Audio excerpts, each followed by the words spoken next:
I once believed that love was a sanctuary, a place where trust could be absolute and vulnerability rewarded. Her name was Ayesha, and for years I gave her my heart fully, without reservation. We shared laughter, dreams, routines, and quiet nights that felt eternal. I trusted her completely. I never imagined that behind her smiles, she was harboring secrets that would shatter everything. I believed the first hints of betrayal were subtle small inconsistencies, excuses for late nights, a phone that would buzz and be hidden when I entered the room. I dismissed them at first, telling myself I was overreacting.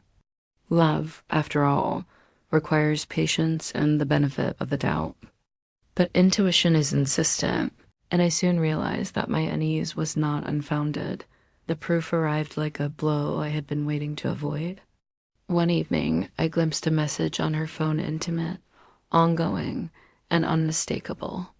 She had been cheating, hiding an entire life behind the facade of our marriage. My stomach twisted, my heart felt raw, but I did not act impulsively. Anger is easy. Strategy is difficult. If I wanted justice, if I wanted to reclaim my life, I needed patience, observation, and evidence. I began documenting everything. Dates, messages, calls, receipts, subtle contradictions in her stories, all were carefully cataloged. I watched her routines, the small behaviors she assumed I wouldn't notice, and every misstep became a piece of a larger picture. At the same time, I rebuilt myself. I exercised, reconnected with friends, and returned to work projects I had abandoned. I became deliberate and composed, the opposite of the chaos her betrayal had threatened to create. Weeks passed, and she continued her deception, confident in the assumption that love would shield her from consequence. Her arrogance became her weakness. Every slip, every lie, every small indiscretion was another piece of evidence in the case I was building. I realized then that revenge does not have to be loud or dramatic. It only needs to be inevitable. I didn't want to humiliate her publicly. That would have been petty and fleeting. I wanted consequences that were quiet, precise, and enduring. I wanted her to understand the weight of her actions without theatrics. I wanted the satisfaction of restoring balance, not merely of inflicting pain. The day I decided to act, I prepared an ordinary evening at home. I cooked her favorite meal, set the table carefully, and created a calm atmosphere. The familiar setting was the perfect backdrop for the revelation that would dismantle the illusion she had built. I slid the folder of evidence across the table. Watching her confidence falter for the first time, I began reading aloud, calmly and deliberately. Dates, messages, calls, receipts, each fact undeniable. Her composure cracked. She tried to explain, to deflect, to charm, but the evidence left no room for manipulation. Every attempt at denial fell flat against the ledger of truth I had built. She had treated my trust as a convenience, and now the consequences were unavoidable. I did not yell. I did not cry. I let the facts speak. Every privilege she had relied upon, my trust, my tolerance, my emotional availability, was withdrawn. The home that had once felt shared became mine again, a space no longer compromised by deception. She had assumed love was a shield.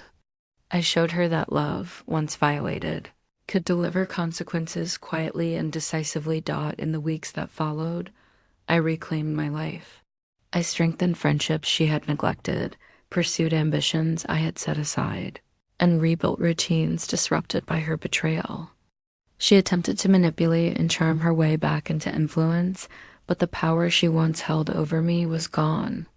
Her carefully constructed world began to crumble. Friends and colleagues noticed inconsistencies she could no longer hide, and the foundation she had built on lies eroded quietly, methodically. The satisfaction I felt was subtle but profound.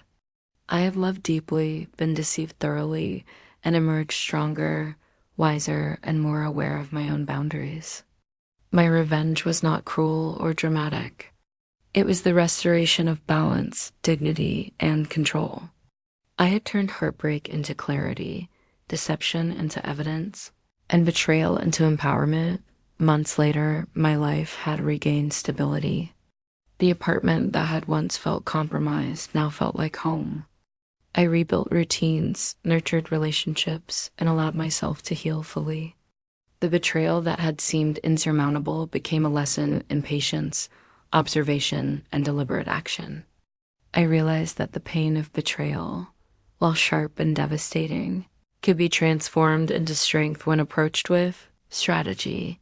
Ayesha had believed she could cheat and continue without consequence. She assumed my love would shield her from accountability. She was wrong. Betrayal cut deep, but revenge measured, inevitable, and precise cut deeper. It restored balance, reclaimed my dignity, and allowed me to live in a life governed by truth rather than deception. In the end, I learned a crucial lesson. The only power a betrayer truly has is the power you allow them to hold. By refusing to be powerless, I reclaimed mine. The pain of betrayal was profound, but the satisfaction of revenge, deliberate and inevitable, was even stronger. It is not the infliction of suffering that heals, but the reclamation of control, the restoration of boundaries, and the knowledge that one can rise from betrayal with strength intact.